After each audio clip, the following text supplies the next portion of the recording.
Ito ang anime manga series na Natsume Yujincho, or roughly translated as Natsume's Book of Friends. A shoujo series made by Yuki Murakawa which was serialized on June 2003 up to the present. And it was adapted to an anime series since 2008. Kwento ito ni Natsume Takashi, an orphan boy living with his distant relatives. Natsume had an ability to see yokai or the supernaturals. At dahil din sa abilidad niyang yun, pinagpasapasahan siya ng mga kamag-anakan niya dahil nawiwirdahan daw ito sa kanya.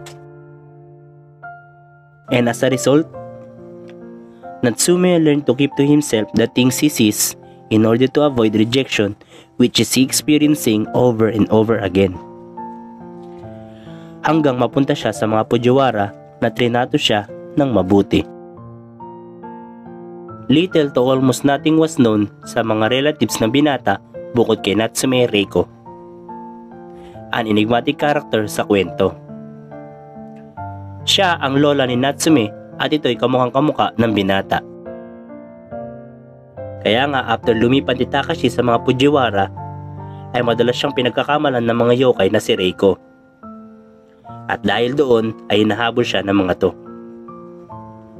Noong una hindi malinaw kung bakit, pero malalaman niya kay Nyanko Sensei, a somewhat powerful god sa lugar na minana ng binata ang Book of Friends.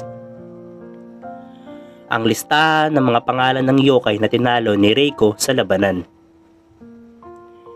The book became like a contract at kung sino man na nakasulat doon, kailangan sundin nun ang wielder nito.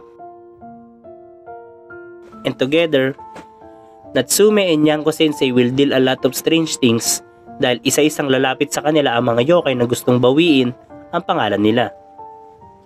At first, the Book of Friends was viewed as a powerful weapon and considered a taboo sa spiritual realm. Pero ang totoo, ito ang naging isa sa paraan ni Reiko to cope up with the loneliness she is dealing with. Dahil gaya ni Takashi, she was ostracized by others dahil sa abilidad nitong makita ang hindi nakikita ng iba. At sa tuwing ibabalik na ni Takashi ang pangalan ng yokai, mag-flash sa kanya ang memorya ng yokai with Reiko. At dito niya mapapatunayan na ang Book of Friends ay paraan ni Reiko para makipagkaibigan sa iba. Kung sawa ka na sa action ng battle anime, para sa ito. Dahil ang nostalgia approach ng series ay bibigyan ka ng point of view na para kang nagbabasa ng libro. Sabayan pa ng napakagandang background music, bibigyan ka ng series na to ng serenity and warm-like feeling every end of the episode. Its 7th season just concluded last week December 24. Espesyal ang season na to dahil dito makikita natin ang true form ni Chobi sa episode 5 at ang origin ng Book of Friends on episode 11. And that's it. Kung may anime manga related topic kayo na gusto nyong i-feature namin, just comment down below or DM us. Please do follow, like, and share. See you sa next video.